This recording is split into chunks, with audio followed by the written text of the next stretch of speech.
Can't get round that side.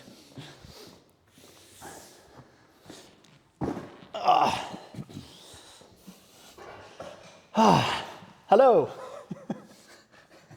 Left me hanging there. Welcome to another episode of Building MHEC. It's been quite a week. We almost didn't film this.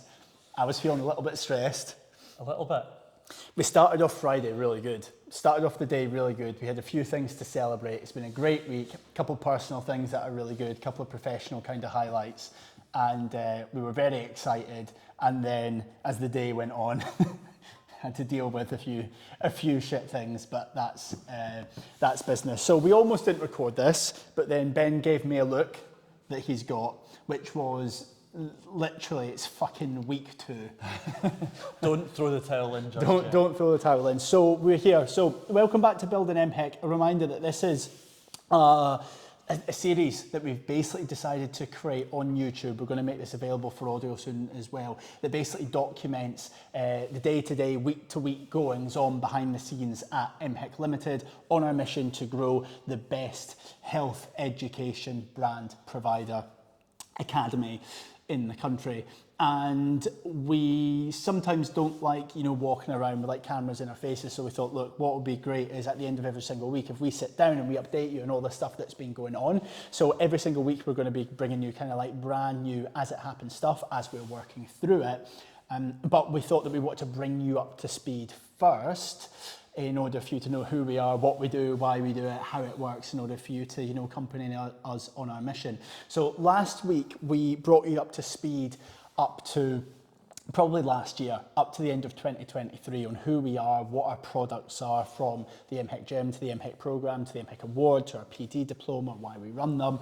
We went through a couple of cool things about kind of how we started out. And what we're going to do today is we're going to bring you up to speed what's happened from the start of 2024 up to present day, and run through a couple of things that I think you'll probably be interested in when it comes to MHEC and our mission. So probably one of the biggest things that has changed since the last year, or for the last 6 months, is that we now, as well as offering our award in mental health and exercise coaching, which is the world's first fitness certification for individuals wanting to improve their clients' mental health through exercise, we now offer our own PT diploma as well. Ben, it was about 2 years ago, although we kind of knew we would always offer a PT qualification, it was about 2 years ago that you first kind of like decided, right, if we really need to increase the standards of the industry, we need to offer that. Do you want to give people who are following a little bit of an insight into why you thought it was imperative for us to be a PT course provider? Yeah, I think and again, this is coming from someone that's never been a personal trainer, so I've never done gym instructing qualification, never done personal training qualification. I was looking at things purely from a business strategy point of view around how we could become not just the provider of the award in MHEC, but overall an education provider, building out a prospectus of different qualifications, different courses, whether that be regulated qualifications or CPD for people within the industry. And I think some of our earlier conversations around what the award was intended to do was to improve some elements of coaching that might be missed out of either the level 2 or the level 3 qualification, and enhancing some people's knowledge and understanding, particularly when it comes to mental health. So with that in mind, my mind started going towards, well, why, if we are talking about trying to improve some standards of coaching and offer a more holistic view when it comes to coaching people, we can't just focus on people that are already in the fitness industry in some capacity, whether they be personal trainers, gym instructors, sports coaches, whatever. We also had to catch people as they were coming into the industry, brand new. So the idea was kind of then put forward when we started discussing, well, why don't we explore what it would take for us to deliver both at the time, both the level 2 and the level 3 qualifications. What would that look like? What process would we need to go through? Who would we need to partner with if we wanted to go down a partnership route? Who would we need to speak to if we wanted to create our own one? So that kind of set the wheels in motion of exploring the real possibility of becoming a level 2 and level 3 provider as well. And then I think beyond that, we then started talking about, what if we were to create some kind of modern apprenticeship where people say they were either wanting to go through a career change or they were a school leaver looking at coming into the industry. If we were to offer some form of apprenticeship where people could come to us and do their level 2, their level 3 and then the award, what would that look like? And we're not there just yet, but I think that is something that we're still kind of interested in exploring in a bit more detail over the next few months and years. Yeah, 100%. Just to give you a little bit of context, so I don't know the exact kind of date there was an update, so I can't give you that. But as far as I'm aware, it's definitely been over a decade since the standardised PT course content across the industry was updated, I believe. Wow. Over a decade. So that just goes to show that think about what changes have been made or kind of the more awareness that there is towards mental health and overall health and how, for example, our social health can impact us and, our emotional health can impact us. And there's so much more awareness of this now that the fact that the PT qualifications still only really talk about physical health it's just not good enough, because if you think about it, if an individual is coming to exercise, they're not just coming to improve the physical health. Yeah, they want to learn how to exercise in the gym, they want to be shown movements, they want to get fitter, stronger, lose fat, whatever that may be. But the main reason why people are coming to the gym is they want to improve their confidence. So the fact that the terminology mental health isn't used in PT qualifications, it needs to be brought up to speed. I mean, another thing is that, but rightly so, this is right for this to be happening, but the PT courses actually specify that you are not allowed to give individuals nutritional advice. They actually say that, it's like a kind of like a disclaimer, like off the back of this course, yeah, we're teaching you some things on nutrition, but you're not a certified nutritionist off the back of this, and therefore you can't give clients nutrition advice. But that's what majority of PTs do.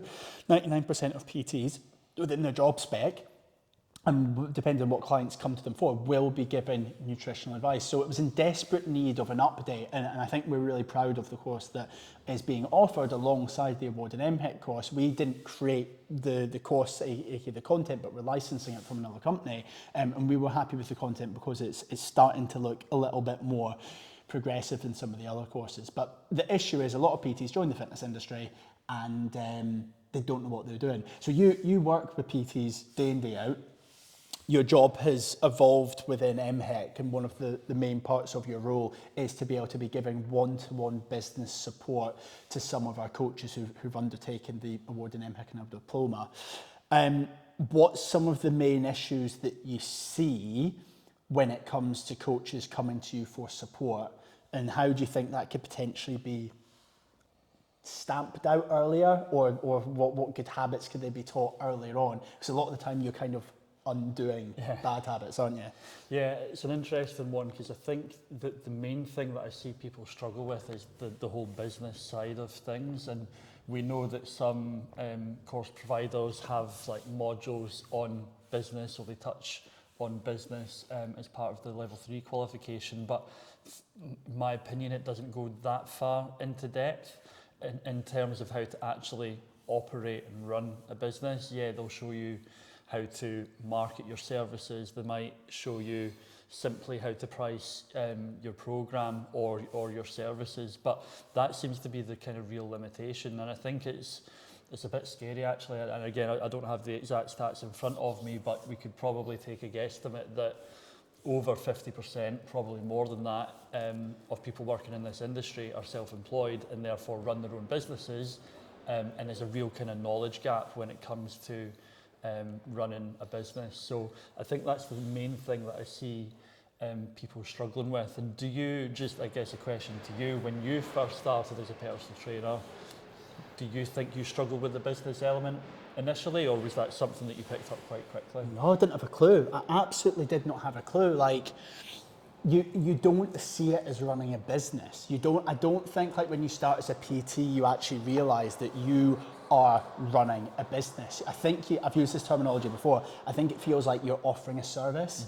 It's like you're giving a service to people and it's not really viewed as a business. So you don't understand the fundamental building blocks that make up a business when it comes to, you know, the organization, when it comes to the operation, when it comes to then marketing, which obviously, you know, encompasses promotion, sales and advertising, and then, you know, all the other like behind the scenes stuff that you need to do to make your business successful.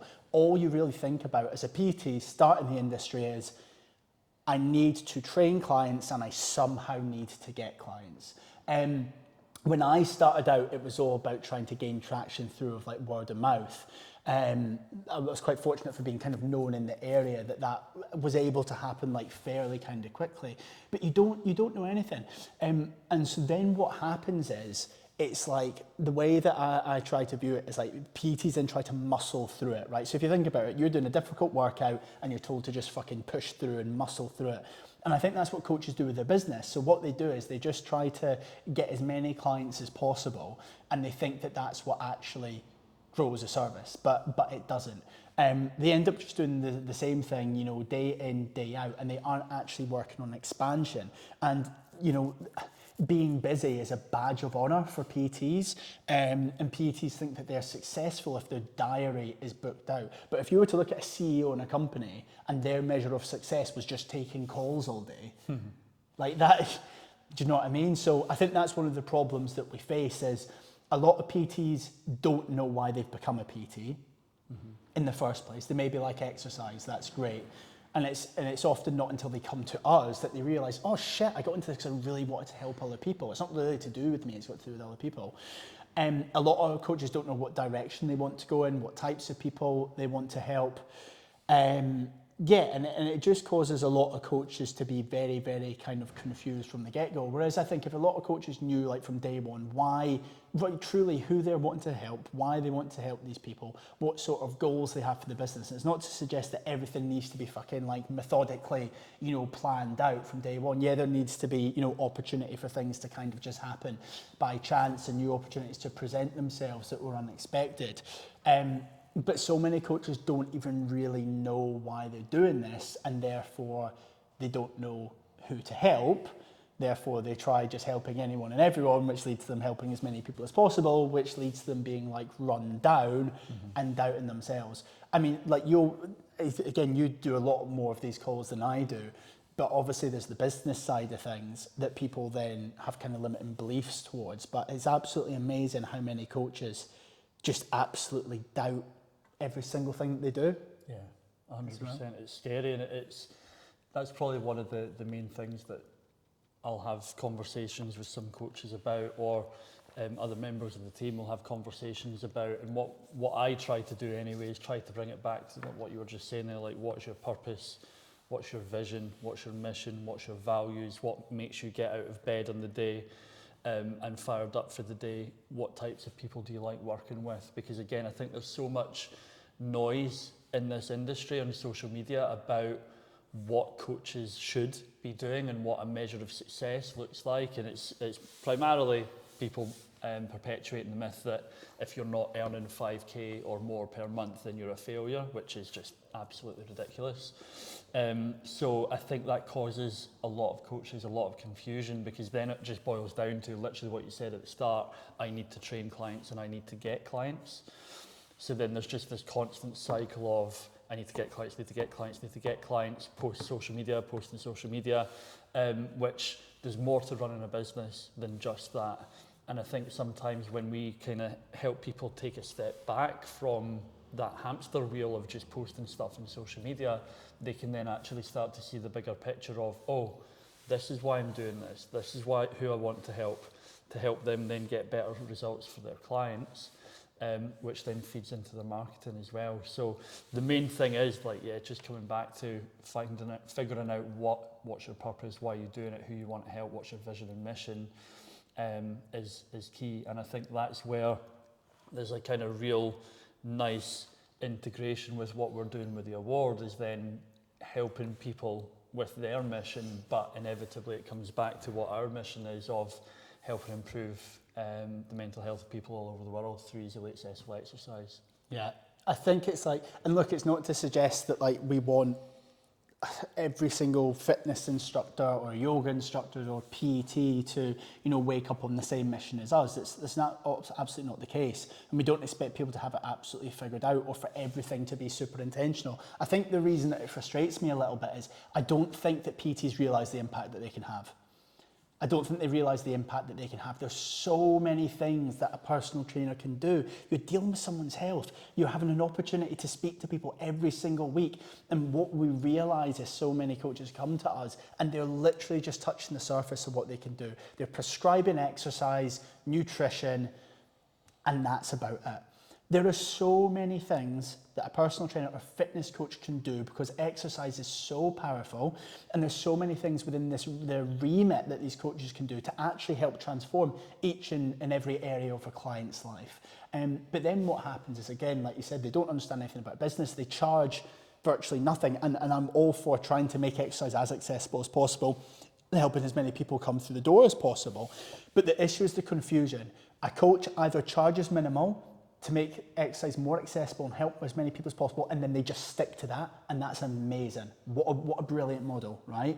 Or they see themselves, as a little bit more of a tailored, bespoke, premium, offer, and then they charge more. But the issue is that there's just so much confusion, because they'll look at, say, for example, a physio, and a physio is charging £50 per hour, and we don't blink an eye at that, right? But then a personal trainer who could, no disrespect to physios, potentially do so much more within that hour when it comes to these individuals' mental health. And then they're charging, way less than that, and it just causes this confusion. So it's the point of like knowing who you help, knowing the impact that you can have, and then choosing the path and trying not to be as confused about what it is that you're doing. But there's so much out there. So one of the things, I'm going to ask you a couple of questions, right? If you don't know, then I can see what I can come up with, right? But essentially, I just created a brand new onboarding call for our award and MHEC coaches who have joined the award in mental health and exercise coaching. And at the start, I told them 5 ways in which we are progressive, right? So I introduced them to us. I introduced them to our mission, which is what, our vision, which is what Ben just said, which is helping more people through easily accessible exercise. We introduced people to some of our company values, which I'm sure we'll share with you in another video. But I said that one of the things I'm really pride ourselves on now is how progressive we are across 5 different elements. Like I said, we've got a mental health and exercise coaching gym. We've got a mental health and exercise coaching program for people who can't attend the gym in person and want to work with us virtually. We then train up fitness professionals to be able to offer these services, right? Whether it's on our award and MHEC or training up the PTs from scratch as they're joining the industry. But when it comes to the type of support that we provide, the type of education that we provide, when it comes to the type of company that we are, I believe we are super progressive in 5 areas. I believe it maybe started with 1 or 2, and I think we've really grown. And the reason I want to share this with you is if you are running a company, think about the impact that you can have across multiple different areas and how you can break the mold and be disruptive in different areas. So I'll list the 5 to you. So the first area in which I believe we're being really progressive is mental health. So mental health education, okay? When it comes to looking after a team, when it comes to the education we provide in our programs, in our qualifications. The next area in which I feel we're really progressive is exercise, okay? When it comes to the power of exercise, what we can do, X, Y, Z. The next area I feel that we are really, really progressive is what Ben was touched on there when it comes to business support. I think this has more been kind of a recent realization that our mission isn't just about mental health anymore. Our mission isn't just about exercise anymore. It's about, right, well, if there's so much kind of, there's such a lack of information when it comes to business support within the industry, if we're teaching coaches to improve their clients' mental health through exercise, what's the point in that if nobody fucking knows about them or they don't know how to run the business effectively? So this is where Ben comes in. So that's the third area where we're really progressive business. The fourth area, I believe that we're really progressive, and again, this is more like a recent one, is we are really leading the way as a fitness education provider. Okay, so that's more like the formal qualification education side of things. we've just received enhancing status from the fitness industry's regulatory body. I know, buzzing. Who's basically saying that we are up here when it comes to how we are as a fitness education academy.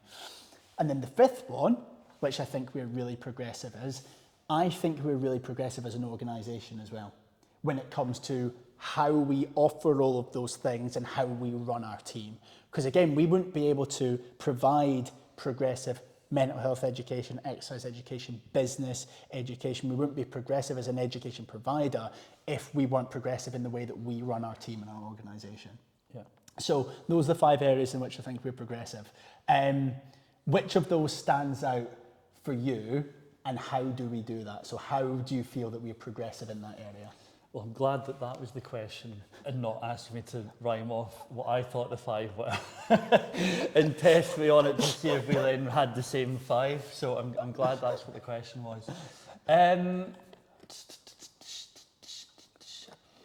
think maybe the evolution of us now as an education provider, I think, is probably the one that stands out for me, because I think, and that's not to diminish the other 4 areas that you've kind of mentioned there, because they're all equally just as important. But I think the one for me is standing out now as an education provider, and I think that's purely because we've been doing this for, in the grand scheme of things, a very short period of time compared to other education providers in the health and fitness industry. So to be given that kind of level of recognition by the regulatory body of this sector, to say what you're doing is at the top of the table, like you're in enhancing status, you're enhancing the industry after only doing this for less than 5 years.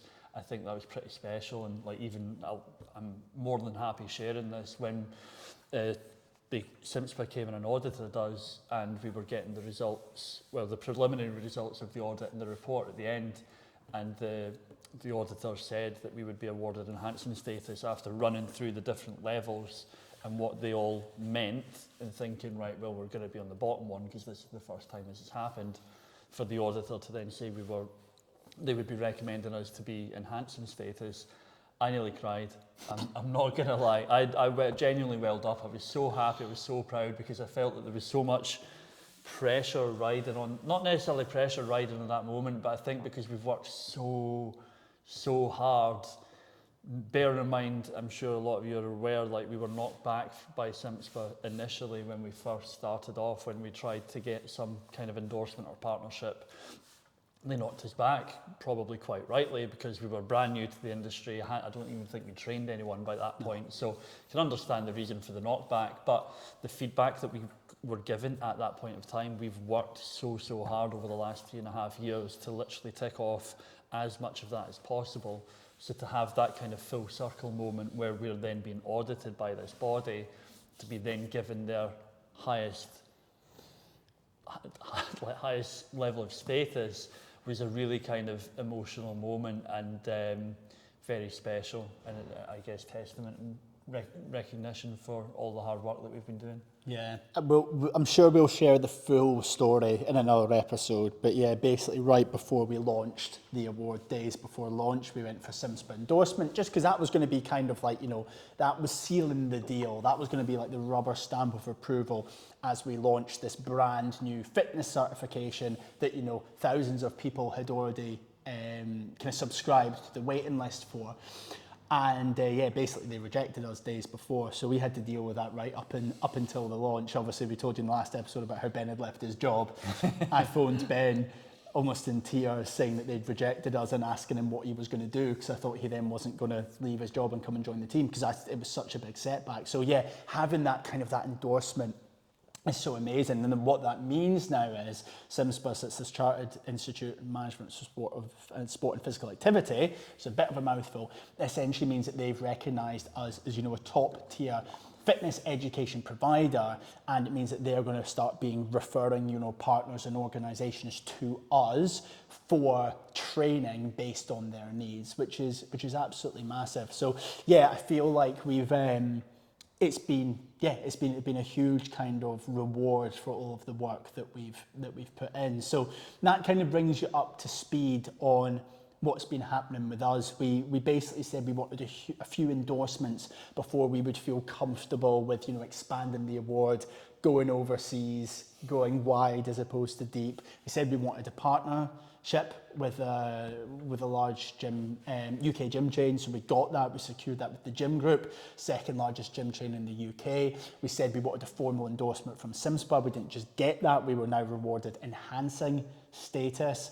And we said we wanted to partner with a large UK charity as well, which has kind of been bubbling under the scenes. We haven't quite got that yet. We do want to be partnered with a large UK mental health charity. So hopefully that's one of the next ones to come.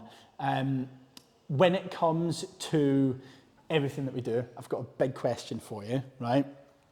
We've obviously said the whole kind of purpose of this is we are building MHEC into the best health education academy in the country. The world. The world. The world. Question is, are we cut out for it? And if so, why? Well, yes. Yes, I think so. I think it's more because of, I think both of our nature is we're up for a challenge. You're definitely more risky than I am. Although I'm becoming more risk averse. In more recent times, you're probably becoming more like me and being a bit more risk averse. But I think because we're up for the challenge, and the knockbacks and the setbacks that we've had in the past that we've now overcome, I think means, certainly for me, feels like we can then take on anything. So, yeah, 100%. I think we're up for the challenge. Do you think we are? Yeah. 100%. I remember, look, a question I hear a lot is, am I cut out for business or should I start a business, right? And I'm going to answer this for you right now. A lot of business owners wake up every single day dedicating their day to trying to create the life that they potentially could have had if they didn't start a business, right? And I'll break that down. What I mean by that is, and I used to feel this way, is like when you grow a business, it suddenly becomes like a monster, right? It grows into this big thing. It soon takes over your life. And after a while as a business owner, you just want a little bit of normality. You want a bit of like stability. You want a little bit of calm, right? But it doesn't work like that. So like, I think it boils down to this. There's a trade-off, right? You either wake up every single day potentially working in a job for someone else, not that there's any problem with that, by the way, working a job for someone else, you know, clocking in on someone else's time, and potentially not being as fulfilled or having as much meaning or purpose in your life as you could have if you were waking up every single day working on your own personal mission and dream. But the trade-off with that is that you will have, you know, more security, you'll have more stability, you know, when the paychecks come in. Or conversely, you can wake up every single day and you do have this passion in your life. You know, you're waking up fulfilled, you're waking up, you know, knowing that every single thing you do is working on this personal mission for you. You're more fulfilled and there's more purpose in your life than you could ever imagine. But the trade-off for this is that you may wake up every single day stressed, feeling anxious, instability, worried, having to take risks. So the answer to that is, are you cut out to run a business, is which of those do you choose? Like that's the answer, which of those do you choose? For me personally, I'd choose the latter every single time, because over time you become more resilient to the stress and the anxious and your worry, and actually it builds your character even more, which then in turn builds the business. So are we cut out for it? Fucking yes. Fingers crossed. Yeah, definitely are. Right. going to get ready to log off because this camera is that high quality, it fucking breaks after half an hour. It's definitely the marketing team on that have been like, is there probably a glitch, it cuts out after half an hour, and they're like, oh no, it's that good, it's that high quality that it just can't run for longer than half an hour. So I've got a timer on my phone, which means we need to shut up after 30 minutes. So hopefully you've enjoyed that, and again, it's been a little bit of an insight into building MHEC, into the best education academy in the country / the world. And we'll be back next week with some more fun and games. Don't know what we're going to be talking about yet, but I'm